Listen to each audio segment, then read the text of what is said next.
Muito bem, irmãos, vamos estudar a palavra escrita do Senhor. Vamos trabalhar sobre a prática das doutrinas da graça de Deus. Jeremias capítulo 15, versículo 16, ele fala assim: achadas as tuas palavras, eu as comi. As tuas palavras me foram gozo e alegria para o coração, pois pelo teu nome eu sou chamado, ó Senhor, Deus dos exércitos. Jeremias capítulo 15, versículo 16. Interessante que a gente tem uma doutrina excelente. E essa doutrina excelente, ela tem como projeto, primeiro, produzir na nossa vida um sentimento chamado gozo e alegria. O fim principal do homem é glorificar a Deus e ser feliz. Glorificar a Deus e ser feliz nele. Esse é o projeto do nosso coração.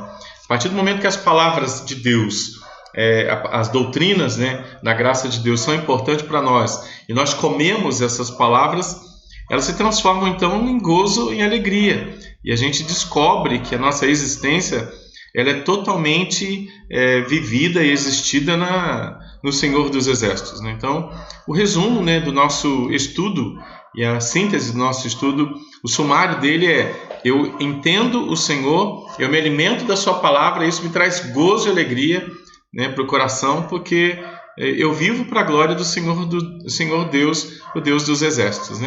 Então esse é o sumário, esse versículo aí nos ensina bastante sobre isso daí, e a gente pode se alimentar e crescer, glorificando e bendizendo o nome de Deus. Ok, Jesus é o dono de tudo, Jesus é o todo-poderoso, o soberano, nada, nunca, jamais fugiria do seu domínio, ele é o Criador.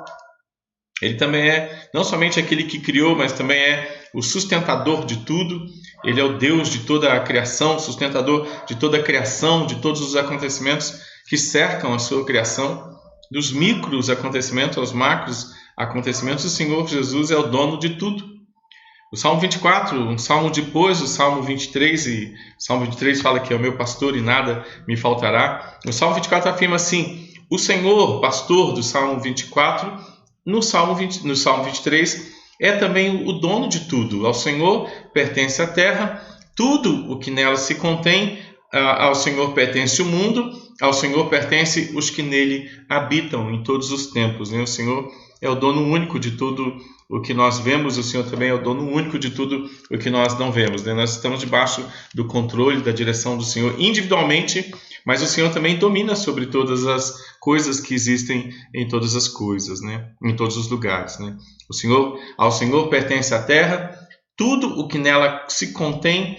O mundo é do Senhor e os que nele habitam também são dele. Isso num fator de governo, de soberania, de império, de majestade, de domínio sobre todas as coisas. O Senhor domina sobre tudo o que vemos, o Senhor domina sobre tudo o que não vemos, o Senhor domina sobre tudo o que nós imaginamos, e o que nós não imaginamos também o Senhor continua governando como Deus único e todo-poderoso de tudo o que tem na terra. Ok? Quando pensamos que tudo, de uma forma geral, pertence ao Senhor, chegamos à conclusão que todos os detalhes da vida de todas as pessoas estão debaixo de suas mãos, debaixo do seu governo. Essa visão de controle geral se torna muito íntima, particular e também transformadora quando tratamos, então, da ação de Jesus na vida dos seus filhos, dos seus eleitos, daqueles a quem ele escolheu para se relacionarem com ele. Não no aspecto geral da criação, mas na intimidade, na particularidade de um relacionamento íntimo entre pai e filho. Um pai salvador, um pai governador, um pai imperador e um filho que foi então resgatado por esse pai amoroso. Dessa forma, a vida com Jesus é totalmente prática, não diz respeito somente ao controle e governo dele sobre tudo, mas nos leva a entender o que esse controle geral e governo produzem de maneira particular em mim, ou de maneira coletiva, igreja, em nós. Enquanto vivemos as mais diversas situações neste mundo, a gente entende e descobre que nosso fim principal é glorificar esse Deus maravilhoso que nos colocou com um propósito específico nessa terra. A gente está aqui, dentro dos propósitos do Senhor, A gente está vivendo aquele que começou a boa obra no nosso coração, a gente está vivendo uma vida debaixo da providência absoluta dele, Ele que manda em todas as coisas, e a nossa vida é uma vida com propósito, Nós estamos dentro, a gente faz parte desse processo do Senhor, A gente experimenta da sua providência porque a gente entende que Ele é o Pai que está nos treinando para que possamos entender o que Ele já fez por nós de tão poderoso e glorificar seu nome. Primeira pergunta, né, do Catecismo de Wittenberg, ele pergunta assim: qual é o fim principal do homem? Qual é o propósito do homem? E o propósito é adorar, o propósito é glorificar a Deus, mas não é só glorificar e ser feliz. Glorificar o nome do Senhor e ser feliz, glorificar a Deus e gozá-lo para sempre, né? Nós somos chamados para ser felizes no Senhor. Então, quando a gente encontra a palavra de Deus e a gente se alimenta dessa palavra, isso é gozo e alegria para o nosso coração. E a gente, em qualquer momento que a gente esteja vivendo, a gente sabe que está dentro do propósito dele, a gente sabe que está no processo que o Senhor preparou para a nossa maturidade, e que a nossa vida não é uma vida sem propósito, né? A gente vive para a glória de Deus, a nossa história é para a glória de Deus, né? Então, a gente observar tudo que Deus fez por nós nos faz entender isso na vida prática do dia a dia, quando a gente acorda, quando a gente sonha, quando a gente vai trabalhar, quando a gente vai estudar, onde quer que a gente esteja, a gente sabe que é filho de um Pai Salvador que tem um propósito de amadurecer o nosso coração para que seu nome seja glorificado. A vida cristã não é uma parte da vida daquele que foi salvo, não é um acréscimo ou um bônus que foi adicionado na história de alguém. A vida com Cristo é vida, verdadeira vida plena. É a partir desse contato com Jesus que as demais coisas alcançam sentido, né, e forma correta. É a partir desse contato tão real que os corações são transformados e também melhorados. A fé em Jesus e o consequente desenvolvimento da vida cristã fazem parte de um processo prático, de um processo diário, onde a graça resgatadora, a graça eficiente, suficiente, poderosa, majestosa de Jesus trabalha em todos os pontos, todos os cantos da minha alma, da sua alma, a fim, com o propósito de produzir uma transformação que será vista em atitudes e palavras, a famosa satisfação, a famosa gratidão. E é dessa forma que os que foram salvos por Jesus vão aprendendo a deixar a visão medíocre e superficial da vida, fundamentada no aqui e agora, para enxergarem aquilo que é muito mais pleno e muito mais profundo e aquilo que é eterno. Essa é a caminhada cristã, que se torna mais eficiente à medida que o conhecimento acerca da graça de Jesus aumenta, né? Quanto mais eu conheço, mais eu entendo, né? Porque Jesus vai dizer também: errais não conhecendo as Escrituras e nem o poder de Deus, né? Nesse progresso, que é um progresso diário, que a gente entende o amor, a alegria, a paz, o ânimo, que não depende de nada deste século, mas que tem fundamento naquilo que foi feito por Jesus Cristo na cruz do Calvário, né? Meu amor, minha alegria, minha paz, meu ânimo, né? Meus bons pensamentos, minhas boas atitudes, minha fé, a minha mansidão e o meu domínio próprio não depende de nada dessa terra. Não deveria depender de nada dessa terra, né? Nossa vida com Deus deveria ser o combustível, né, para a gente viver pleno em qualquer circunstância. Não olha as circunstâncias, não, eu olho o teu amor, né? E a gente deveria estar vivendo em cima do amor, da graça, né, para a gente entender isso na vida prática, né? Porque a graça de Deus, ela é prática no meu dia a dia, né? E eu preciso viver a graça de Deus no meu dia a dia de maneira plena, glorificando, bendizendo, com satisfação e gratidão. Se a gente não vive, né, aquilo que foi feito por Jesus, a gente não tem o amor, a alegria, a paz. A gente vive ódio, tristeza, né, desânimo, né, angústia, né, e não consegue alcançar a plenitude prometida por Jesus em João 10,10, né, quando a gente entende aquilo que é o projeto de graça estabelecido na cruz do Calvário. Existem obstáculos a uma vida profunda, né? A gente vai aprender a observar os adversários da vida profunda, né? Os obstáculos da vida profunda, né? Aquilo que quer separar a gente da graça no dia a dia. A gente vive debaixo de muitas lutas, né? De muitos obstáculos, né? De muitos adversários da vida profunda, né? Com vida profunda, a gente não consegue enxergar as angústias, não consegue enxergar a angústia, nem ser derrotado pelas aflições do dia a dia, né? Com vida profunda a gente vence, né? Mas vamos aprender. Se a vida com Jesus ela é plena, cheia de prazer, por que às vezes então nos vemos tão envolvidos com as superficialidades dos nossos sentimentos? Sentimentos tão alheios ao refrigério e alegria concedidos pela graça de Jesus, né? A gente foi carregado, né, de amor, alegria, paz e ânimo, mas às vezes a gente se pega desanimado. Por que a gente não vive a plenitude da salvação, né? O bom amor, a grande alegria, a excepcional paz, né? E o excelente ânimo, né? Por quê? Por que muitas vezes estamos tão mergulhados em desânimos, tristezas, inseguranças, insatisfações e debaixo de tanta frustração? Se o que Deus já fez, se o que o Senhor Jesus já fez na cruz do Calvário, já deveria vacinar a gente com amor, alegria, paz, ânimo, os bons sentimentos, boas atitudes, fé, mansidão e domínio próprio, né? Por que a gente ainda está vivendo uns dinamismos completamente equivocados, né, acerca da graça de Deus e não consegue ser pleno? Por quê? Por que qualquer coisa tem o poder de assustar a gente, como se qualquer coisa fosse maior do que aquilo que já foi feito por Jesus para nós na cruz do Calvário? Por que nós vivemos assim, né? Vamos tentar entender um pouquinho, né? Basta uma olhada para a nossa vida, para aquilo que ainda está incompleto no aqui e agora, para aquilo que ainda não foi alcançado no aqui e agora, e que não acontece do jeito que nós planejamos no aqui e agora, que já achamos muitos motivos para questionar a alegria profunda dada pelo Senhor na cruz do Calvário, para questionar o amor dado pelo Senhor, para questionar a paz estabelecida pelo Senhor, para questionar o ânimo dado pelo Senhor e transformar a vida da gente numa vida de murmurações, reclamações, ações, orações e adorações todas equivocadas. E quando olhamos para a sociedade, então, o que a gente vê? Corrupção, violência, imoralidade, famílias destruídas, pais e filhos perdidos em seus papéis, desmotivados, sem vínculo nenhum, um caos estabelecido, né? E a gente toma isso como base para nossos sentimentos, quando na verdade isso não deveria ser a estrutura para os nossos sentimentos, né? Isso não deveria ser a estrutura para a nossa base, né? A mediação para a gente observar todas as coisas tem que ser sempre o sacrifício de Jesus. Isso é um exercício contínuo, né? É um exercício diário, né? O sacrifício de Jesus, ele treina a nossa ótica, ele é a mediação para a gente olhar tudo o que acontece baseado naquilo que foi feito na cruz do Calvário.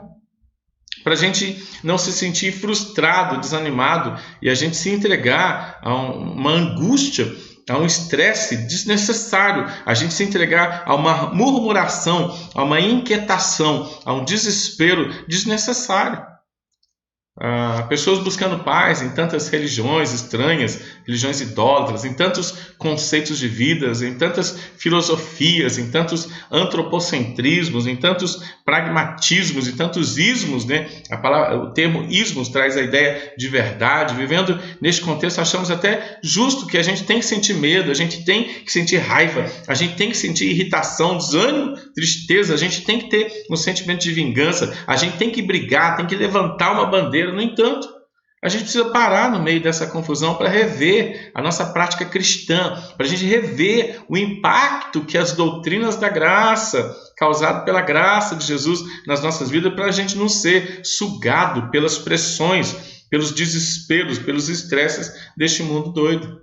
É interessante porque aquilo que foi feito por Jesus na cruz, a graça estabelecida de Gênesis, Apocalipse, a graça estabelecida por Jesus, o planejamento da graça, a realização da graça, os efeitos da graça, deveriam nos dominar.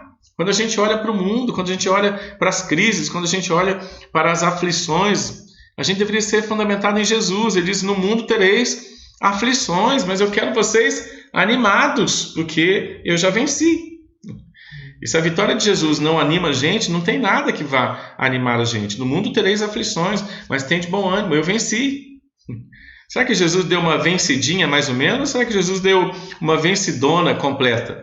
Porque parece que a vitória de Jesus, ela parece que não está fazendo mais efeito na vida da cristandade, não está mais fazendo efeito na igreja, não está mais fazendo efeito quando a gente tem que lidar com as situações do dia a dia. Parece que há uma departamentalização, né?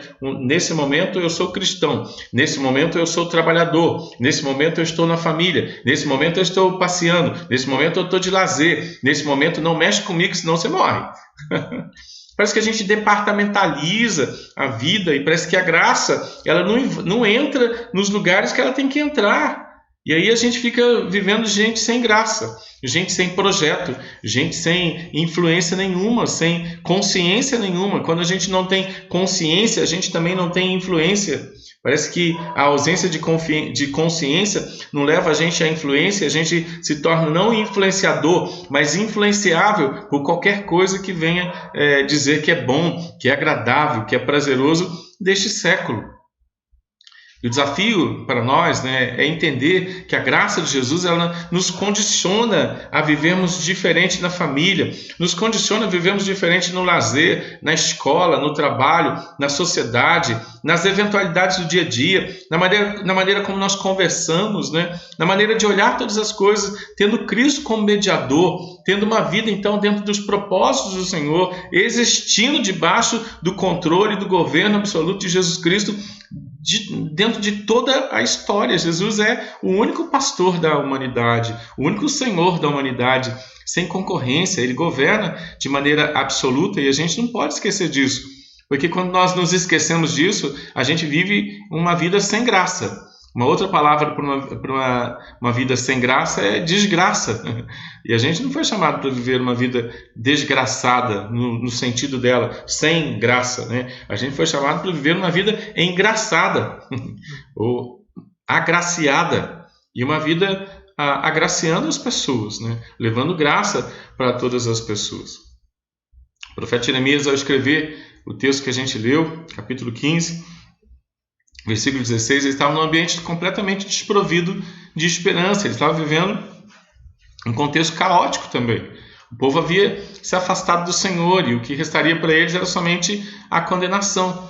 Jeremias estava sozinho, sem apoio do povo, porque ele falava as verdades do Senhor. Ele dizia: Tu, ó Senhor, os sábios, lembra-te de mim, ampara-me, vinga-me dos meus perseguidores, dos meus adversários, não me deixes ser arrebatado por causa da tua longanimidade. Sabe que por amor de ti eu tenho sofrido afrontas, né? Então, no contexto, né, de viver a verdade, tem adversários da verdade, né? A palavra adversário do hebraico é Satanás, e a palavra adversário traduzido para o grego é diábolo, né? Então a gente tem os diábolos da vida cristã, a gente tem os satanases da vida cristã, a gente tem os perseguidores, os adversários, que até usam a palavra de Deus, mas não ministram a palavra de Deus. Quando você quer viver no centro da vontade de Deus, você vai descobrir que você vai viver uma certa perseguição, você vai viver com adversários. Em Jeremias aqui ele está dizendo: olha, Senhor, lembra-te de mim, ampara-me, vinga-me desses adversários, né? Não me deixe ser arrebatado por causa da tua longanimidade, sabe? Que por amor de ti eu tenho sofrido afrontas, porque eu amo a tua palavra. Tem gente que não ama a tua palavra, não ama estar no centro da tua palavra, as pessoas estão me perseguindo, né? Estou sofrendo afrontas, né? Parece que é meio normal, quando você conhece a verdade, começa a viver a verdade, parece que você é um extraterrestre, né? Mas esse é o projeto. Esse é o projeto do Senhor. Fizeram isso com o seu Senhor, né? Não se assuste das pessoas não gostarem tanto de você por você viver o que é certo, por você viver as doutrinas da graça na vida prática, né? Por você ter uma prática debaixo das doutrinas da graça. Mas o que trouxe alegria ao coração de Jeremias, mesmo na situação de cativeiro e luta que ele estava, foram as palavras do Senhor, ao ponto dele dizer no próximo versículo, né? Eu encontrei a tua palavra e eu me alimentei de tua palavra, e elas me foram então no meio de afrontas, de meio de perseguição, elas me foram gozo e alegria para o coração. E agora, pelo teu nome, eu sou chamado, né? E o Senhor é o Deus dos exércitos. Jeremias, que é do Senhor dos exércitos. Né? Você, Edivaldo, Mateus, ou você da igreja, você que é servo do Senhor, você se alimenta da palavra, elas se tornam a tua grande alegria, gozo, a plenitude de alegria, e você é reconhecido agora por ser alguém que é do Deus Todo-Poderoso. E a história da humanidade cristã é essa, né? Encontrei a tua palavra, me alimentei da tua palavra, ela é a minha alegria, né, para o coração, e agora eu sou chamado pelo teu nome. É interessante isso, né? Esse resumo, né? Essa síntese existencial espiritual, né? Você encontrou a Bíblia, você se alimenta da Bíblia, ela é a grande alegria do seu coração, e você é reconhecido mesmo no meio da afronta, porque o capítulo 15, versículo 15, fala que ele está sendo perseguido, fala que ele está sendo afrontado, fala que ele está sendo desafiado, mas ele encontrou a Bíblia, ele encontrou as doutrinas do Senhor, se alimentou das doutrinas do Senhor, e agora ele tem gozo e alegria mesmo no meio da perseguição. Agora ele tem gozo e alegria, ele é reconhecido como alguém que é do Senhor, Deus dos exércitos, né? Ele é reconhecido como alguém que é do Senhor, o Deus dos exércitos, né? Agora a palavra diz aí, né? O Senhor, né? Que é o diretor da história, e o Deus dos exércitos, aquele que briga. Aquele que quer brigar, briga comigo. É o Deus Todo-Poderoso, né? Então, essa síntese, esse resumo, doutrinas da graça, me alimentam, né? Isso é meu gozo e minha alegria, e agora eu sou reconhecido por ser do Senhor, é o resumo da vida, meu irmão. Conhece a Bíblia? Se alimenta da Bíblia. Então, ela vai te dar gozo e alegria, né? E aí, como é que você vai ser reconhecido? Como homem de Deus. Como alguém que é chamado pelo nome do Senhor, o Senhor Deus dos exércitos. Não somente o Senhor diretor da história, mas aquele que, se precisar, ele sai no tapa por causa de você, porque você é dele. Não é bom isso? Né? Um resuminho gostoso, né? Eu amo a palavra, eu me alimento da palavra, ela é meu gozo e alegria, né? E o Senhor é quem me protege, que me guarda, né? Que é o meu diretor, o dono da história, né? Ele guarda a minha alma, ele guarda os meus sentimentos, a certeza de que ele governa, a certeza de que a história foi escrita por ele, a certeza que ele está comigo. Isso é a realização, é o gozo e a alegria do coração. E é isso que a gente está falando em termos de conhecer a palavra e se alimentar dela. É relembrando a grandeza da graça de Jesus descrita na sua palavra que os nossos sentimentos serão adequados e moldados, não às pressões do dia a dia, das situações, das pandemias, das guerras, das crises, dos governos corruptos, né? E circunstâncias que vivemos, mas sim moldados e submissos à maravilhosa graça, meu irmão, graça maravilhosa. Lutero dizia, né, que quando ele disse que a gente precisa lembrar do Evangelho todos os dias, é porque se a gente se esquecer do Evangelho, a gente começa a entrar numa angústia espiritual, né? A gente precisa lembrar daquilo que foi feito por Jesus, né? Evangelho são boas novas de vitória. A palavra evangelho, ela nasce lá no Antigo Testamento, e o evangelista era aquele corredor que vinha contar para o rei, ou vinha contar para a cidade que o rei ganhou a batalha ou o rei perdeu a batalha. O evangelho é a gente contar para as pessoas, né, que o Senhor separou para ouvir, né, que a batalha espiritual já foi vencida, né, que o Senhor venceu na cruz do Calvário. Nós somos pregador do evangelho, das boas novas. As boas novas era a notícia que o corredor que saía da guerra, o Senhor dos Exércitos, o corredor estava lá na guerra. Aí o rei avisava, avisa a cidade, avisa o povo, ou o capitão mandava avisar o rei, avisa lá que a gente venceu. A gente venceu vencendo. Acabou a guerra, acabou o combate. Agora pensa, Jesus, né, o Rei dos Reis, o Senhor dos Senhores, o Senhor dos Exércitos veio aqui para lutar um combate, para perdoar pecado, para pisar a cabeça de serpente. Imagina se ele vai mandar pregar um evangelho onde ele venceu mais ou menos. Assim, eu dei uma vencidinha aí, mas agora você continua lutando aí para continuar vencendo o que eu já venci. O que ele venceu está lá em Colossenses capítulo 2, versículo 13, 14 e 15. Né? Ele venceu os pecados, ele pisou a cabeça da serpente, né? Todos os capetinhos foram algemados do inferno para você ter só a luta contra a ignorância. A ignorância é a grande angústia da igreja. Quando a gente perde a visão da doutrina da graça, quando a gente perde a visão do evangelho, da vitória na cruz, quando a gente perde a visão da santificação, da gratidão, a gente não caminha mais para a glorificação pulando de alegria, né, com satisfação. A gente fica sempre lutando contra alguma coisa que já foi vencida. Precisamos ler o Evangelho todos os dias, precisamos lembrar do Evangelho todos os dias para a gente não se esquecer do Evangelho, meu irmão. É muito fácil a gente se esquecer do Evangelho. Paulo, quando ele fala com a igreja da Galácia, ele fala assim: estou assustado, estou espantado, estou admirado de vocês criarem um outro Evangelho. E a gente cria um outro evangelho, porque a gente é circunstancial, a gente tem Alzheimer espiritual, a gente se esquece daquilo que Jesus fez de maneira tão completa e plena na cruz do Calvário, e a gente fica inventando outro evangelho. A gente tem facilidade de criar coisas, né? A gente tem facilidade de criar nossos ismos, né? Aquilo que a gente acha que é bom, que é bonito, que é inteligente, interessante, a gente coloca rapidamente no lugar de Cristo, né? A gente tem que lutar, irmãos. Moisés estava junto com o povo, foi lá buscar a palavra, Em 40 dias o povo se esqueceu que quem tinha tirado eles do Egito tinha sido o Eu Sou. E eles fizeram um bezerro de ouro e eles começaram a se dobrar diante do bezerro de ouro. 40 dias depois, irmãos. 40 dias depois. A facilidade que a gente tem de se dobrar diante de bezerros de ouro dessa existência é impressionante. Por isso a gente precisa rever o Evangelho, a gente precisa lembrar da maravilhosa graça diariamente. Com o joelho dobrado, dizer: Senhor, obrigado por tudo o que o Senhor já fez por mim na cruz do Calvário. Obrigado por vencer, obrigado por preparar o céu para mim. Agora, enquanto não vou para o céu ainda, me dê santificação, satisfação pela maravilhosa graça, santificação até ir para a minha casa, glorificação. Ok? Vamos caminhar. A boa notícia do Evangelho envolve todos os pontos básicos da salvação. Vamos meditar. Nosso estado depravado, portanto, totalmente incapaz de voltar os olhos para o Senhor. O amor do Senhor em nos escolher no meio de tantos pecadores e nos chamar para Ele de forma irresistível. Ainda agora perseverar em nós para que haja crescimento, maturidade espiritual, para que o nome do Senhor seja glorificado. Esse é o resumo da tulipe, O nosso estado depravado. Nunca houve nada de bom dentro do ser humano. Dentro do ser humano, meu irmão, é só trapos de imundície. Tudo que existe dentro do nosso coração, mesmo depois do Senhor nos chamar, nos comprar, a gente tem que lutar contra um camarada horrível.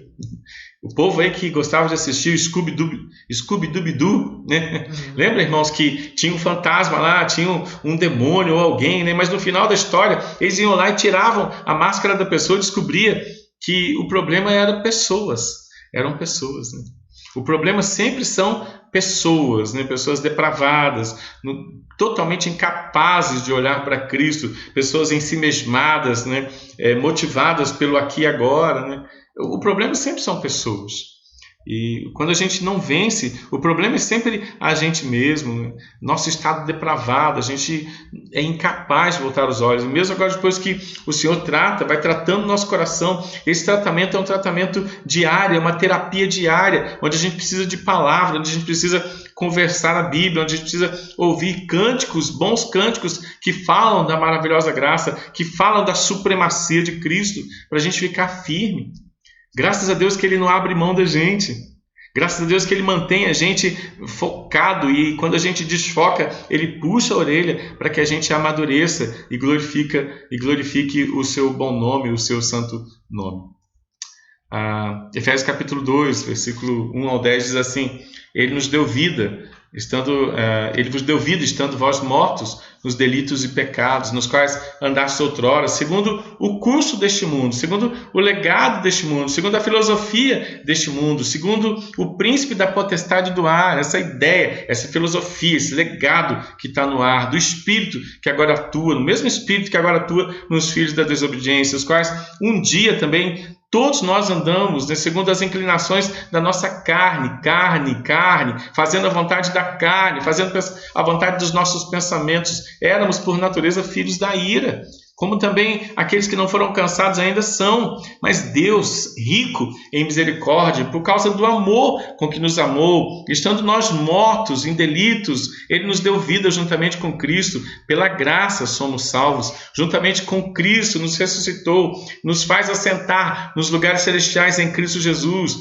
para mostrar nos séculos vindouros a suprema riqueza da sua graça, com bondade para conosco em Cristo Jesus. Porque pela graça do Senhor é que fomos salvos, mediante a fé. A fé não existe em nós, a fé é presente de Deus, não é por obra nenhuma de ninguém, para que ninguém se glorie. Somos feitura dele, fomos criados em Cristo Jesus para as boas obras. Quais boas obras? As que Deus de antemão preparou na eternidade para que então estivéssemos dentro dela.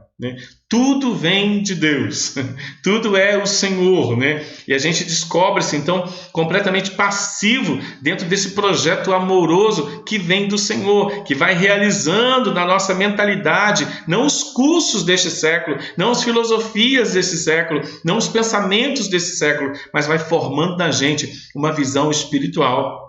Isso é Efésios capítulo 2, ao ponto de dizer, ó, ele nos ressuscitou, nos puxou, nos assentou nos lugares celestiais em Cristo Jesus, para que a nossa compreensão não seja a compreensão deste século, mas seja a compreensão espiritual, e tem nos treinado para nos colocar em boas obras, em lugares onde a gente vai efetivar a sua vontade, na família, na igreja, no trabalho, na escola, para que a gente desenvolva boas obras.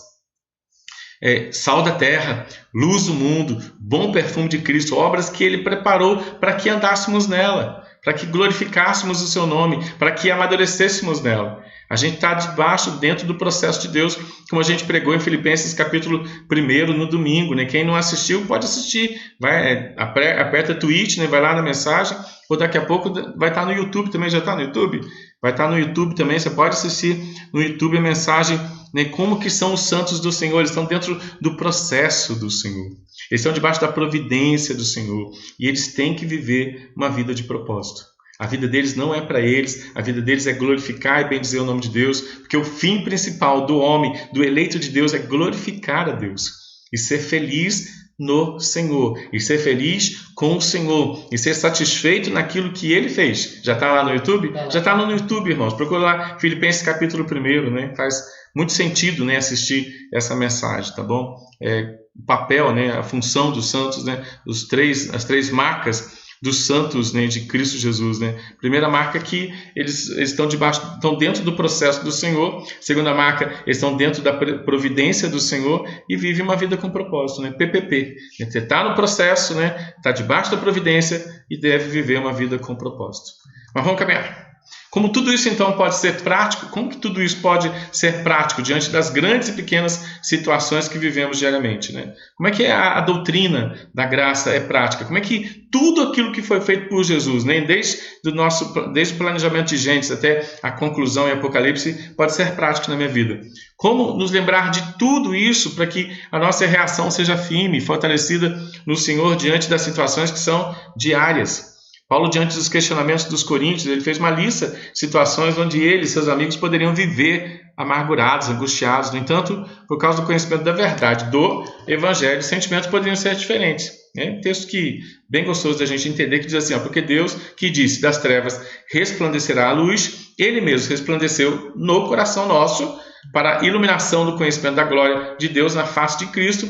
Temos, porém, este tesouro em vasos de barro, é nós, para que a excelência do poder seja de Deus e não de nós. Agora olha o que diz assim, em tudo somos atribulados, porém não somos angustiados, irmãos, se a gente tiver consciência da graça, né?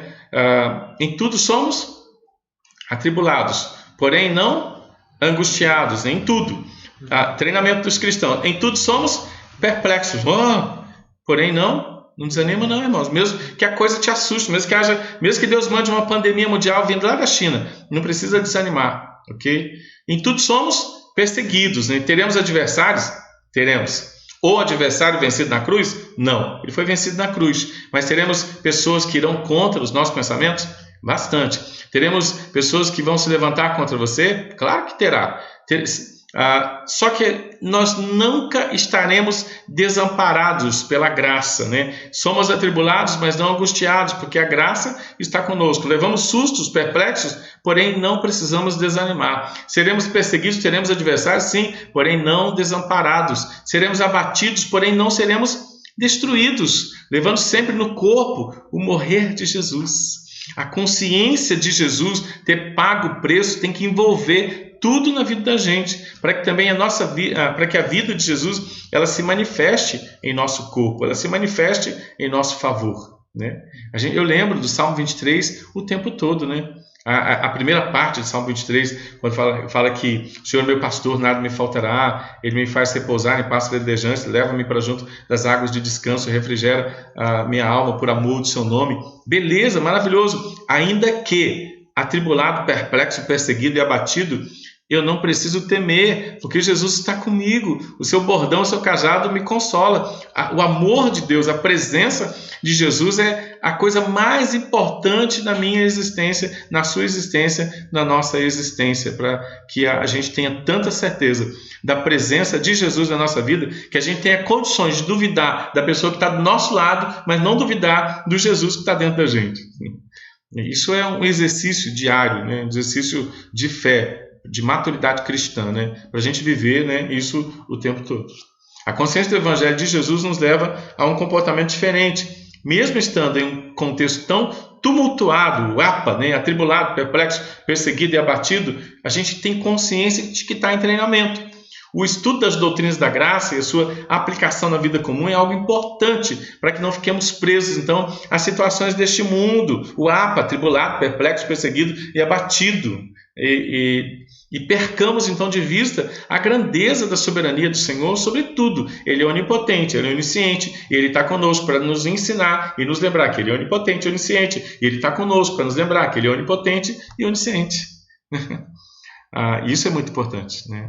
O que são as doutrinas da graça? O que são as doutrinas da graça? A gente tem dois resumos de doutrinas de graça, né? A gente tem a Tulipe, né? E a gente tem os solas da Reforma Protestante, né? Mas vamos entender que as doutrinas da graça, elas são uma realidade fechada na Bíblia, né? De Gênesis do Apocalipse a gente vai aprender que o Senhor tem um projeto de graça para o seu povo. Estar no Éden junto com o Senhor em Gênesis é um projeto de graça maravilhoso. Mas a partir do momento que o homem diz, não, eu não quero andar com o Senhor dentro do Éden. O Senhor tem um projeto de graça para levá-lo à consciência de que ele não é nada sem o Senhor. É como o filho pródigo, assim, eu não estou afim de ficar na casa do pai, eu estou afim de dar uma volta e me entregar para o mundo e descobrir que o mundo não vale nada. As doutrinas da graça, elas trazem você de volta para o contexto da comunhão com o Pai, com o Senhor Jesus Cristo, e isso de Gênesis e Apocalipse, para a gente entender que não tem nada mais importante que Jesus. As doutrinas da graça são as verdades bíblicas que nos revelam a soberania do Senhor, a situação pecadora do homem, a graça do Senhor em resgatar o pecador escolhido por Ele. São as palavras de graça descritas na Bíblia que apontam Jesus como dono de tudo, que explicam e dão forma àquilo que é questionado na sociedade, inclusive questionado dentro das próprias igrejas, né? Um trecho aí do estudo Doutrinas da Graça da Igreja Presbiteriana da Vila Maria, né? A gente questiona muito a grandeza de Jesus, a gente questiona muito a majestade de Jesus, a gente questiona muito o jeito que ele planejou fazer as coisas na transitoriedade. Ele planejou uma efetividade na transitoriedade que tem acontecido do jeito que ele planejou, e às vezes a gente se pega brigando com a vontade dele, e a gente ainda tem coragem de dizer, Pai nosso que está nos céus, né? Santificado seja o teu nome, venha o teu reino, seja feita a tua vontade. É claro que vai ser feita a vontade dele, mas é interessante a gente estar adequado à vontade dele, glorificando, bendizendo e dizendo glória a Deus, aleluia, para tudo que ele fizer, batendo palma para ele, porque ele requer ser admirado pela sua igreja, requer ser adorado e celebrado pela sua igreja, né? As doutrinas da graça têm de nos levar, a realidade da grandeza de Jesus tem que nos levar a uma admiração, uma contemplação, um respeito, até uma cooperação com aquilo que ele está efetivamente realizando na humanidade. Não dá para a gente ficar questionando o que Jesus faz. A gente entendendo que ele é Senhor, a gente glorifica o nome dele. É difícil? Não, não é difícil, mas é um exercício diário. E vamos caminhar. Historicamente, alguns documentos importantes como o Solas, a Escritura, os 5 pontos do calvinismo, as confissões que exaltam a soberania do Senhor são fontes de aprendizado sobre as doutrinas da graça. A visão geral, né, a gente tem uma visão geral nesses catecismos que centralizam, né, que focalizam a doutrina da graça. Só que eles são só um pouquinho, né? A gente tem toda a Escritura, né, para a gente olhar e dizer assim, uau, né, como que Deus é grande, como que o Senhor é poderoso. Você lembra dos 5 solas, né? Os 5 solas revelam o quê? Vamos dar uma olhadinha aí na sua tela. Sola Escritura, né? Somente a Escritura, né? Revela Jesus, né?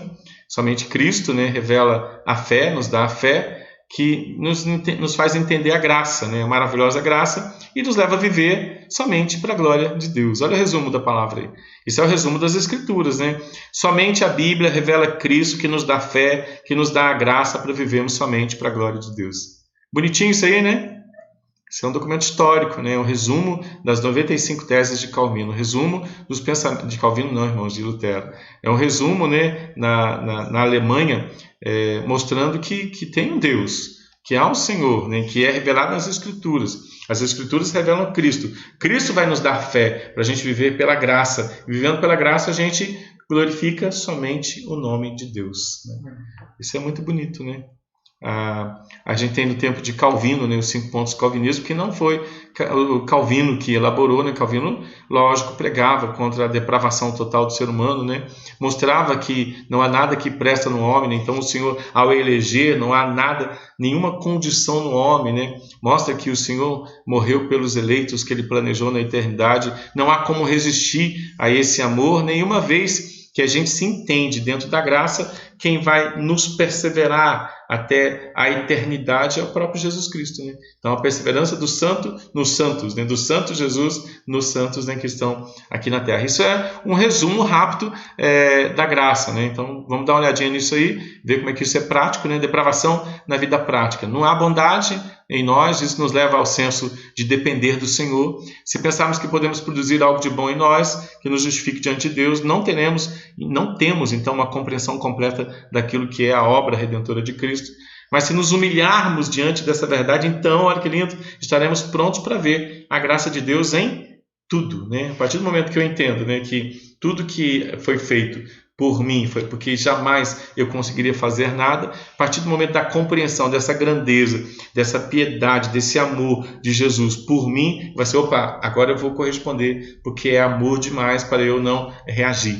Isso num plano de satisfação maravilhoso, né?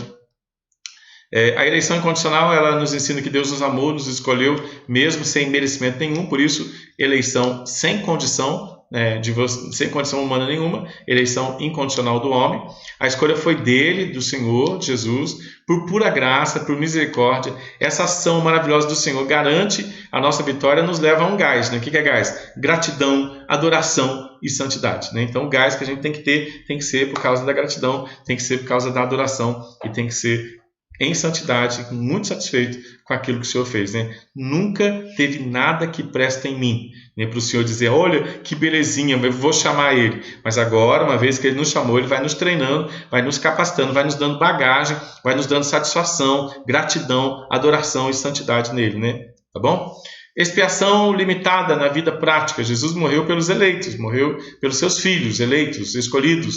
E a morte dele é eficiente o suficiente para nos dar tudo o que precisamos para viver plenos e satisfeitos nele, né? A expiação é limitada, para os eleitos, e os eleitos são treinados agora a se sentirem amados, alegres, em paz e animados, né? Com pensamentos do bem, treinando para ter pensamento do bem, com atitudes renovadas, né? Com fé, através da leitura das Escrituras. Por isso que tem que ler a Bíblia todos os dias, com mansidão e domínio próprio, né? Aqueles que foram chamados pelo Senhor, somente aqueles que foram chamados pelo Senhor, né? Somente aqueles que foram planejados na eternidade. A expiação é limitada, mas aqueles que entendem isso, né, vão viver para a glória do nome do Senhor, né? Vivendo essa graça, que maravilha, né? A graça é irresistível, né? Na vida prática, o Senhor resplandeceu com graça em nossas vidas, nos levando à salvação. Ninguém vai impedir, nem a nossa incredulidade, esse chamado. Ninguém vai mudar essa realidade na vida do cristão e, portanto, ele pode agora viver uma vida perseverante. A perseverança dos eleitos é a garantia de que iremos, né, vamos nos colocar dentro disso, iremos melhorar todos os dias, iremos combater o bom combate, né, da fé. E quem irá nos fortalecer e impulsionar a nossa caminhada é, então, o único próprio Senhor Jesus Cristo, né? Lembra os discípulos no caminho de Emaús, querendo ir embora, né, desanimados, né, tristes, né? Aí Jesus vai lá e diz, o que vocês estão indo embora triste aí? Diz, que Jesus falhou, né? Quem é que foi lá perseverar na vida deles? Jesus. Quando você está triste, desanimado, com vontade de ir embora. Esses dias eu estava ouvindo uma coisa tão interessante, né? A gente é tão individualista, é tão estranho. E eu vi uma piadinha tão engraçada, que tinha um náufrago cristão que... Ele estava numa ilha já há 1 ano, e aí chegou um navio da marinha, encontrou ele, estava numa ilha, e o marinheiro perguntou para ele assim, rapaz, faz quanto tempo você está aí? Ele falou assim, faz 1 ano que eu estou aqui. Aí olhou, e aquelas 3 casinhas ali? Falei, não, o que é aquilo? Assim, aquela primeira casa ali é a minha casa onde eu moro, né? E aquela segunda casinha ali? Falei assim, não, aquela é a minha igreja. Aí o marinheiro disse, aquela terceira casinha lá? Aquela terceira casinha lá é a minha última igreja. Ele já tinha mudado de igreja, ele morava sozinho numa ilha. A gente é esquisito, irmãos. A gente é muito esquisito. A gente é esquisito até com a gente mesmo. A gente é esquisito, irmãos, ao ponto de Jesus ter que treinar a gente diariamente. Diariamente o Senhor precisa treinar a gente, porque a gente é muito esquisito. Quando você olhar no espelho hoje, você pode apontar para ele, mas tu é esquisito, hein, rapaz? Ô garoto esquisito. Se não fosse a perseverança dos santos na sua vida, você só ia fazer besteira. E mesmo morando sozinho, você ia se desviar. Você ia fugir de casa morando sozinho. De tão esquisito que você é. Intolerante, né, que nós somos. Então o Senhor, ele persevera em nós diariamente, tratando o nosso coração e nos moldando, né, para a gente se parecer mais com Ele e se parecer menos com a gente mesmo. Por isso que Jesus, quando Ele nos chama em Mateus 16, Ele fala, quem quiser vir após mim, negue-se a si mesmo. Então assuma a minha personalidade, assuma a minha imagem e semelhança, e a gente vai caminhar junto. Como é que a gente faz para viver as doutrinas da prática no dia a dia? Nós iniciamos o estudo de hoje afirmando o Salmo 24. O Senhor é dono da terra, ao Senhor pertence a terra e tudo o que nela se contém, o mundo e os que nele habitam. Né? Tudo é do Senhor. Essa é a base, o ponto principal para que o conhecimento acerca do Senhor seja prático, seja real, sustentador, impactante no dia a dia. O Senhor manda em tudo, e isso é um fato imutável. Né? Então a gente precisa lembrar do nosso dia a dia, no nosso treinamento, que o Senhor é dono de tudo. E a gente lembrando disso, né, a gente começa a viver uma vida dentro do mundo de Jesus. O mundo é de Jesus, o Senhor é dono da terra, o Senhor é dono dos movimentos, o Senhor é dono do meu vizinho da esquerda, o Senhor é dono do meu vizinho da direita, o Senhor é dono do meu vizinho da frente aqui, o presbítero Paulo, o Senhor é dono dos meus vizinhos do lado de trás aqui, né? Lá de trás tem a Flávia, tem a Melinha, né? A dona Amélia, tem um povo aí. O Senhor é dono de todos os meus vizinhos, né? O Senhor é dono de tudo, o Senhor é dono das pessoas que trabalham comigo, o Senhor é dono das pessoas da igreja, o Senhor é dono dos ímpios, o Senhor é dono dos justos, o Senhor é dono dos governos, né? O Senhor é dono das prefeituras, né? O Senhor é dono do país, o Senhor é dono dos continentes, o Senhor é dono do movimento do sol, da água, de tudo que acontece, o Senhor é dono. E eu preciso, a primeira base para eu lidar com as doutrinas da graça, para eu lidar com a soberania de Deus, é lembrar que Ele é o dono de tudo, Ele manda em tudo, e isso é imutável. O Senhor nunca vai deixar de mandar. O que o Senhor planejou vai acontecer do jeito que Ele planejou. Isso tem que trazer uma santificação, uma satisfação e uma realização para o meu coração. Aí, Deus é dono de tudo, Ele é dono de tudo. Então eu posso descansar no governo de Deus. Você confia nele? Porque celebração, adoração tem relação profunda com confiança, né? Eu adoro o que eu confio. Eu não consigo adorar e ser satisfeito naquilo que eu não confio. Então todas as vezes que eu adoro, que eu celebro, eu estou declarando a minha confiança no Senhor. No Senhor que manda em tudo, no Senhor que é dono de tudo, no Senhor que governa todas as coisas. Estou dentro de um processo, maravilha. Quem é que manda? O Senhor. O Senhor que criou todas as coisas. Né? O que vai acontecer com o governo absoluto e maravilhoso de Deus? Eu posso afirmar que eu sei que todas as coisas cooperam para o meu bem. Eu sei que eu vou amadurecer e o Senhor vai ser glorificado na minha vida. O Senhor vai ser glorificado na minha história. Né? Eu posso confiar nisso. Eu devo confiar nisso. Para que eu tenha paz. Para que eu entenda esse amor maravilhoso de Cristo por mim, pelo Edivaldo, para que eu entenda, por você, meu irmão, mas você fale isso para você também, né? Para que eu entenda essa alegria para Edivaldo, e você diga para você também. Para que eu entenda essa paz dada de presente para o Edivaldo, para que eu entenda esse ânimo espiritual dado de presente para o Edivaldo, para que eu comece a amadurecer bons pensamentos que foram dados de presente para o Edivaldo, para que eu tenha boas atitudes dadas de presente para o Edivaldo, para que a minha fé amadureça, né, diariamente na leitura da palavra de Deus, porque o Senhor deu de presente para Edivaldo. E aí você põe o seu nome, né? Para que eu tenha mansidão diária, que a mansidão foi dada de presente para Edivaldo. Para que eu tenha domínio próprio, porque o domínio próprio foi dado de presente para Edivaldo. Eu preciso entender isso, né? De maneira muito íntima, muito prática, de presente para mim. Por isso que Jeremias diz, eu encontrei tua palavra, eu comi. E isso me deu gozo e alegria. Ele estava num contexto de perseguição, irmãos. Estava sozinho, se sentindo muito sozinho. Mas o Senhor é dono de tudo. O Senhor é dono da vida de Jeremias, o Senhor é dono da Babilônia, o Senhor é dono de Israel, o Senhor é dono de Judá. O Senhor é dono de todas as coisas, irmãos. O Senhor domina os governos da terra, o Senhor é dono dos Estados Unidos, o Senhor é dono da China, o Senhor é dono do Brasil, o Senhor é dono da Coreia do Norte, da Coreia do Sul.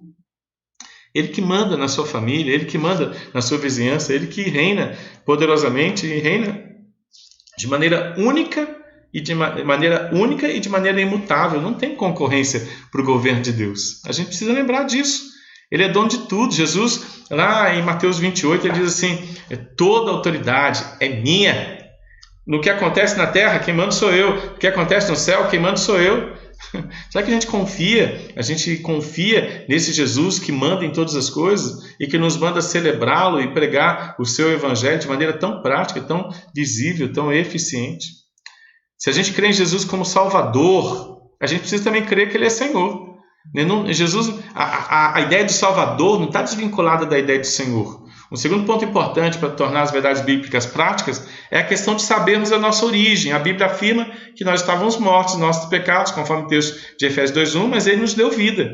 Nós estamos vivos agora para glorificar e bendizer o nome do Senhor. Portanto, sem a graça soberana e salvadora, nunca teríamos acesso ao Senhor. Porque pela graça somos salvos através da fé. A fé não é nossa. A fé foi dada de presente, e esse presente que Deus nos deu foi para que nos aproximássemos dele com confiança. A ação do Senhor em nos manter nele é também um ponto que precisa ser visto e considerado diariamente, pois essa certeza nos garante o consolo, o descanso, a força e tudo o que é necessário para vivermos neste mundo.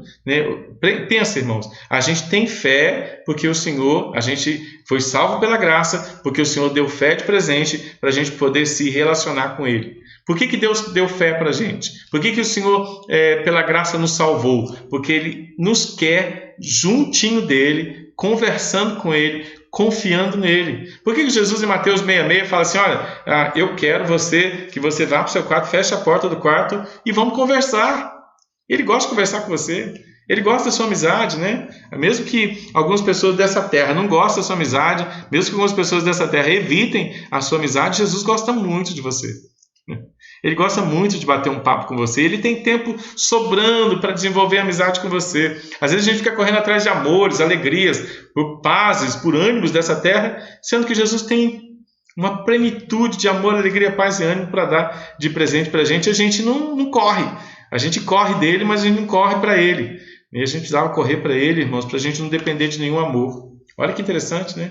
Não dependa de amores dessa terra, não dependa de alegrias dessa terra, não dependa de paz dessa terra, não dependa de ânimo dessa terra. Você tem tudo em Jesus. Jesus tem tudo isso de presente para nós. É para isso que Ele nos salvou, é para isso que Ele nos deu fé. Ele nos deu fé para a gente acreditar, para a gente ser animado, para a gente entender o consolo, o descanso, força e tudo o que a gente precisa está em Jesus, meu irmão. Não mendigue amor, alegria, paz, ânimo, bons pensamentos, boas atitudes, fé, mansidão e domínio próprio nessa terra. Não busque em achismos, em psicologias, em teologismos, né? em pragmatismos. Né? Busque em Jesus. Entenda ânimo em Jesus. Entenda a paz em Jesus, entenda a alegria em Jesus, entenda amor verdadeiro em Jesus, né? O amor da sua vida é Jesus, a alegria da sua vida não são momentos, né, alegres de prazer temporário dessa terra, né? O ânimo não depende de ninguém, de pessoas, etc. É tudo de Jesus, irmãos. É tudo em Jesus. Todo aquele que o Pai me dá, esse vem a mim, e aquele que vem a mim, ninguém vai tirar de mim, de modo nenhum, nunca vou abrir mão dele, né? Aquele que é de Jesus, Jesus não abre mão dele. Essa vida prática que leva em conta os ensinamentos do Senhor é vista em várias circunstâncias. Nesse estudo, o termo para a aplicação das doutrinas práticas da graça será a vida de adoração, né? Qual que é o fim principal? Por que Deus salvou você? Para você adorar, para você ser amigo, para você celebrar, para você ser feliz nele, para você ser pleno nele, para você dizer: olha o que Jesus fez, aleluia! Qual que é o fim principal? Glorificar, celebrar, ser feliz em Jesus. Não é um peso isso, não é? Meu Deus do céu, eu tenho que amar Jesus. Eu tenho que ler a Bíblia. Eu tenho que ir na igreja. Eu tenho que suportar o irmão. Eu tenho que pregar. Nada disso, irmão. Nada disso. Enquanto Jesus não for importante para você, ao ponto de você se prostrar diante dele, você não tem compromisso nenhum com as demais coisas. Compromisso nenhum. Se Jesus não é tudo para você ainda, você está livre de adoração, você está livre de ler a Bíblia, você está livre de ter que ir na igreja, você está livre de ter que ter comunhão com os irmãos chatos, você está livre de ter que pregar o evangelho para esse camarada insuportável, intragável com quem você convive. Você está livre. Se Jesus não é tudo para você, você está livre, tá bom? Você pode até sair do programa agora, né? Fala assim, poxa, por que eu estou perdendo tempo aqui ouvindo o pastor Edivaldo se Jesus não é tudo para mim? O fim principal do homem, irmãos, é celebrar Jesus Cristo, é amar Jesus Cristo, é sentir prazer em Jesus Cristo. E talvez uma lida no livro de Cantares leve a gente a entender o prazer de Jesus Cristo, a pessoa mais importante, né? Jesus Cristo tem que ser tão importante quanto a sexualidade oposta, o cheiro da mulher amada, como diz em Provérbios, né? Para a mulher, o cheiro do homem amado, essa necessidade de estar com a pessoa mais importante da sua vida. Não deveria ter nada mais importante, né? Jesus, ele não abre mão da gente, né, de amar a gente como noivo, né, que ama uma noiva fedida, uma noiva que não gosta de tomar banho para ele, uma noiva que não gosta de ir na casa dele, uma noiva que dorme com chulé, né? Ele ama essa mulher. Essa mulher somos nós, né? Que coisa estranha, né?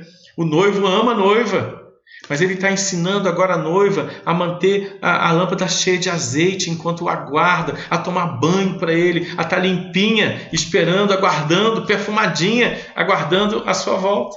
Isso é santificação, isso é satisfação, isso é celebração, isso é glorificar o nome de Jesus, é ter prazer no nome de Jesus. Por isso, quando a gente fala de adoração, a gente se lembra rápido de Cantares, né? Essa necessidade do noivo. O Senhor requer que tenhamos essa necessidade do noivo, né? Que tenhamos a necessidade de estar com Ele, de glorificar o nome dele, como Maria se quedou aos pés do Senhor ouvir os ensinamentos, como Maria gastou um ano todo de salário em perfume e lançou nos pés de Jesus e lavava os pés de Jesus com muito carinho, porque Jesus era e Jesus é a pessoa mais importante da vida de Maria. Que o Senhor nos ajude, irmãos, a entendermos e lembrarmos o quanto Ele é bom. A vida de adoração, Terry Johnson, em seu livro Doutrinas da Graça, na vida prática, diz o seguinte sobre o que aconteceu em sua vida. Quando tive meu primeiro contato com as grandes doutrinas da soberania de Jesus, de Deus e da depravação do homem, e me reconciliei com o ensino da Bíblia, eu fui dominado por admiração. Esses dias a gente falou no Salmo 139 sobre admiração. O Senhor me deixa abismado, espantado, assombrado com o seu poder. Interessante, Salmo 139, ele diz assim: os teus olhos me viram a substância ainda informe, no teu livro foram escritos todos os meus dias, cada um deles escrito e determinado, quando nenhum deles havia ainda. Aí ele fica admirado com essa grandeza do Senhor, ele fica admirado com essa grandeza do Pai. Tu me formastes, né? A minha alma sabe muito bem. Ele vai dizer, tal conhecimento é maravilhoso demais para mim, é sobremodo elevado, eu não posso atingir, né? Admirar o Senhor, se render aos pés do Senhor, ter convicção do Senhor e cooperar, adorando. O Senhor requer isso da gente, irmãos. O Senhor, quando Ele se revela para nós, Ele requer a nossa admiração, Ele requer a nossa rendição, Ele requer a nossa contemplação, a nossa convicção, a nossa confiança nele. Ele é muito grande. Admiração é um sentimento meio perdido na correria do dia a dia. A gente faz isso em relação às pessoas que estão ao nosso redor, a gente faz isso com a nossa família, porque fazemos isso também com Jesus, irmãos. Nós não paramos mais para observar o que elas fazem, para nos admirar com suas atitudes, com as suas vitórias, com o seu crescimento, com suas histórias. A gente está muito ocupado. Deixamos essa contemplação e admiração de lado, inclusive em relação ao Senhor Jesus Cristo e a sua graça linda. Deus, quando fez todas as coisas na criação, separou um dia chamado Shabá, que significa descanso, não porque Ele estava cansado, mas porque Ele estava nos ensinando a necessidade de parar e contemplar quem Ele é, o quanto Ele é maravilhoso. Deus abençoou e santificou o momento de contemplação, de descanso, de Shabá nele e para Ele. Gênesis capítulo 2, 1 e 2. Colossenses 2, 13 a 15, que mostra o Senhor impressionante, já deveria nos levar a sermos admiradores da sua grandeza. A gente cultua porque o Senhor é grande, a gente cultua porque Ele é maravilhoso. Por isso que a gente olha, antigamente era no primeiro dia da semana, era no 7º dia da semana quando você olhava para trás. Agora você no primeiro dia de semana você já pode olhar para frente e saber, Deus é maravilhoso, essa semana será maravilhosa, porque eu tenho certeza de que todas as coisas cooperam para o meu bem. Shabá é descanso, Shabá é parar para contemplar, Shabá é admiração. O descanso do Senhor é símbolo para nós do que nossa vida deve ser em relação a Ele, o que Ele fez por nós, quem Ele é o aleluia, o glória a Deus, né? Mas o descanso está longe de ser um dia, um momento, um lugar. A Bíblia nos ensina que o descanso para a contemplação, existe o descanso para a contemplação, que é para adoração, glorificação do Senhor, não partes integrantes da vida, irmãos, integrantes da vida diária. Shabá são todos os dias, né? O Salmo 92 ensina como é que a gente faz no dia do Senhor. Paulo, ensinando aos Coríntios, ele disse assim, olha, portanto, se a gente for comer, se a gente for beber, tem que fazer tudo para a glória de Deus. Shabá é isso, irmãos, é viver os nossos dias, né? A gente não tem mais um sábado para ser guardado, porque todos os nossos dias são sábados. Todos os nossos dias tem que ter um momento de contemplação. A gente tem que parar no momento do dia, a gente tem que parar de manhã e saber, Senhor, e dizer, Senhor, eu tenho certeza que vai ser um dia excelente porque é seu. No final do dia a gente diz, Senhor, foi um dia excelente porque é seu. E eu nasci para glorificar o Teu nome, eu nasci para admirar o Senhor, eu nasci para me render diante da Tua graça, eu nasci para ter convicção, eu nasci para cooperar com o Senhor, eu nasci para Te adorar. E o fim principal meu é glorificar o Senhor e ser feliz no Senhor. Não por aquilo que Ele vai fazer, embora Ele já preparou um céu maravilhoso para a gente. Não por aquilo que Ele vai fazer aqui na terra por mim, mas por aquilo que Ele já fez no céu. Preparou um ambiente para mim, por aquilo que Ele já fez na cruz, né? É a cruz e o céu. O que Ele fez na cruz, glória a Deus. O que tem no céu, glória a Deus. Os dias mais importantes da minha vida, cruz e céu. Mas enquanto eu estou na peregrinação aqui, eu vou glorificando a Ele pelas duas coisas, pela cruz e pelo céu. A cruz me salvou, me amou, meu Salvador, meu Senhor do céu, vou estar com Ele eternamente. Cruz e céu, os momentos de maior gratidão na minha vida. Senhor, eu te louvo pela cruz. Senhor, eu te louvo pelo céu. Oração boa, né? Rápida, né? Te louvo pela cruz, Senhor. E sei que aqui na caminhada, o Senhor está comigo. Eu te louvo pelo céu, Senhor, porque eu sei que tem um lugar maravilhoso para mim.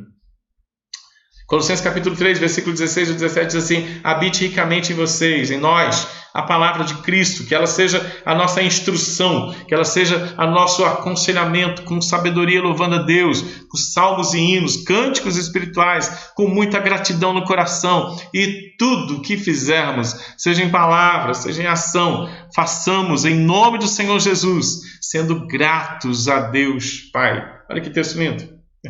Não parece muito com o primeiro epístolo de Paulo aos Coríntios? Comamos, quer pois bebamos ou façamos outra coisa qualquer, façamos tudo para a glória de Deus, com muita gratidão no coração, por causa de tudo que Ele fez por nós. A contemplação dos feitos do Senhor em nós e por nós, adoração, gratidão, são sentimentos e ações que precisam fazer parte da nossa vida diária. Não podemos desvincular essas verdades dos nossos afazeres diários e guardá-los somente para um momento de culto público. Isso é uma crise, isso é a crise da igreja. Aliás, isso era o que o povo de Israel estava fazendo com o Senhor e achavam que estavam adorando o Senhor. Quando Isaías diz assim, Isaías 1, de que me serve a multidão dos seus sacrifícios. Estou cansado já dos holocaustos de carneiros, gorduras de animais cevados. Não me agrado do sangue de novilhos, nem de cordeiros, nem de bodes. Olha a pergunta do Senhor. Quando vocês vêm para comparecer perante mim, quem vos requereu somente pisar os meus atos? Quem disse que esse momento é um fim em si mesmo? Quem disse que é só estar aqui? O coração tem que estar aqui. Jesus vai reclamar também, cadê o coração de vocês? Cadê as atitudes do dia a dia? Quem disse que vida com Deus é só no Shabá, chamado domingo? Quem disse que é só num dia? Quem disse que é só entrar na igreja e fora da igreja? Como é que está a vida de vocês? O Senhor está dizendo assim, olha, o coração não está aqui, o coração está longe demais. Isaías 29 diz assim, o Senhor disse, visto que este povo se aproxima de mim com sua boca e com seus lábios, me honra, mas o coração, cadê o coração? E o seu temor para comigo consiste só em mandamentos humanos que maquinalmente aprenderam. Continuarei a fazer obra maravilhosa no meio deste povo, sim, obra maravilhosa e um portento, de maneira que a sabedoria de seus sábios perecerá e a prudência dos seus prudentes se esconderá. O Senhor está cansado de vida divorciada da adoração, né? A adoração, ela começa na segunda-feira, continua na terça, na quarta, na quinta, na sexta, no sábado, e no domingo ela é uma verdade. Porque quando tem adoração na vida, tem vida, então, na adoração dentro da igreja, né? Quando tem adoração durante a semana, no final de semana, quando o povo se reúne, tem vida na adoração. Quando tem adoração na vida, tem vida na adoração. É um casamento, né? Porque o coração está aproximado de Deus. De segunda a sábado está aproximado de Deus também no domingo, né? Porque todos os dias a gente nasceu para a glória de Jesus. Jesus também reclama. Jesus repetiu essas palavras de Isaías ao povo do Novo Testamento. Hipócritas, bem que Isaías avisou, né, dizendo: este povo me honra com os lábios, mas cadê o coração? Em vão me adoram, porque gostam de doutrinas que são preceitos de homens. Olha a crise. Jesus odeia doutrinas de homens. Pedro foi chamado de adversário por causa das doutrinas de homem. Arreda adversário quando você não cogita das coisas que são do céu e você só pensa nas coisas que são da terra. Arreda adversário, arreda diabo, arreda aquele que separa. Sai daqui. O Senhor não quer os nossos pensamentos pautados em coisas deste século. Embora Ele vá cuidar de nós, podemos ter certeza e confiança nisso. Ele vai cuidar de nós nesse século. Mas as nossas orações, os nossos pedidos, as nossas realizações começam espiritualmente. E é isso que Ele requer de nós. Uma adoração vã, sem conhecimento, sem profundidade, presa a um momento, a um ritual. Paulo, na carta aos Romanos, explica que todo o problema da sociedade estava no fato de Deus não estar sendo adorado. Não está sendo adorado nem pelos gentios e nem pelos judeus, que deveriam saber sobre adoração. Em toda a carta, Paulo aos Romanos descreve a soberania, a grandeza, a bondade do Senhor, a sua escolha eterna para a salvação. E ao invés de questionamentos, de dúvidas, de não concordar com o que Deus fez, no final do capítulo 11, Paulo ainda declara: profundidade da riqueza, tanto da sabedoria como irmãos, me perdi aqui. Profundidade da riqueza, tanto da sabedoria como do conhecimento de Deus. Quão insondáveis são os seus juízos, quão inescrutáveis são os seus caminhos. Quem, pois, conheceu a mente do Senhor? Ou quem foi o seu conselheiro? Ou quem primeiro deu a Ele para que Ele venha a ser restituído? Porque dele, por meio dele, para Ele são todas as coisas. A Ele, pois, a glória eternamente. Amém. Olha que síntese maravilhosa, né? A reclamação de Paulo nos Romanos, no capítulo 1, é que o povo fora da igreja não estava nem aí com ele. Mas a reclamação do Senhor no capítulo 2 de Romanos é que o povo dentro da igreja também não estava nem aí com ele. É interessante como a gente precisa colar nas doutrinas da graça, entender o que foi feito por mim, por você, por nós, e vivermos uma vida de graça, em gratidão, em satisfação e confiança no Senhor. Toda a Escritura nos ensina sobre adoração, irmãos. Deus se revela para ser adorado, Deus liberta para ser adorado, celebrado. Essa foi a sua própria palavra para Faraó, capítulo 5 de Êxodo. Depois foram Moisés e Arão e disseram a Faraó: assim diz o Senhor Deus de Israel, deixa ir meu povo para que me adore, para que me celebre. Sabe onde? Em pleno deserto. É interessante que o Senhor vai lá, liberta a gente, tira a gente do ambiente confortável, entre aspas, e nos leva para um ambiente desconfortável, entre aspas, mas Ele requer o nosso reconhecimento, a nossa admiração, a nossa adoração e a nossa celebração. Olha o que Deus requer da gente. Nossa adoração e celebração. É isso que o Senhor requer da gente, né? E a gente está terminando, irmãos, entendendo que as doutrinas da graça, o amor de Deus, esse envolvimento histórico do Senhor na humanidade, essa conspiração do Senhor a nosso favor, Deus se tornando homem, o Senhor espiritual descendo aqui na carnalidade para viver a superação disso e transformar o carnal em espiritual, adorador, celebrador, consciente, da grandeza do seu Pai. Né? Vamos fechar? O Senhor é gigante, irmãos. O Senhor é soberano, magnífico, excepcional, salvador, Pai hiper, super presente. Ele é o dono único da história. Escreveu a história que segue do jeito que Ele planejou. Nos treina diariamente, requer de nós lâmpadas cheias de azeite, nos dá talentos, visão atenta aos acontecimentos mundiais que Ele mesmo escreveu para ser amado e glorificado pelo seu povo. Povo comprado, povo lavado na cruz do Calvário, povo mais que vencedor, povo amado, feliz, povo em paz, animado, povo com a garantia da vida eterna. Olha que maravilha, meu irmão, que maravilha. A palavra de Deus nos leva à admiração, à contemplação desse Jesus maravilhoso. Que Deus nos abençoe.